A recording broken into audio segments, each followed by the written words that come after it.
Top quality और consistent performance के लिए सिर्फ सिल्वर पंप नाम याद रखना। આ તરફ સમાચાર જમ્મુ કાશ્મીરથી મળી રહ્યા છે। પૂંછના મેંઢરમાં નદીમાં ફસાયો શખ્સ, પાણીના પ્રચંડ પ્રવાહ વચ્ચે વ્યક્તિ અટવાયો। સ્થાનિકોની સતર્કતાને કારણે તણાતા બચ્યો। ભારે જહેમત બાદ વ્યક્તિનું રેસ્ક્યુ કરાયું।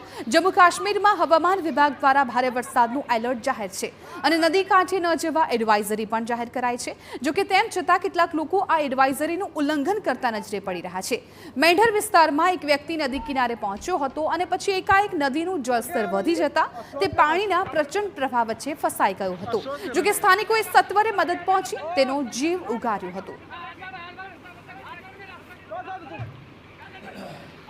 તો આ દ્રશ્યો જુઓ, પાણીના પ્રચંડ પ્રવાહ વચ્ચે આ વ્યક્તિ છે ફસાઈ ગયો છે। જમ્મુ કાશ્મીરના દ્રશ્યો છે, ત્યાં અનેક વખત આવી ઘટનાઓ સામે આવતી હોય છે, ત્યારે આ દ્રશ્યો આપ જુઓ કે કેવી રીતે આ વ્યક્તિનું રેસ્ક્યુ કરવામાં આવ્યું, કેમ કે એક તરફ ધસમસતો પાણીનો પ્રવાહ અને એ વચ્ચે આ વ્યક્તિ ફસાઈ જતા ભારે હાલાકી પડી હતી, પરંતુ તાત્કાલિક લોકો મદદે દોડી આવ્યા અને રેસ્ક્યુ કરી લેવામાં આવ્યું।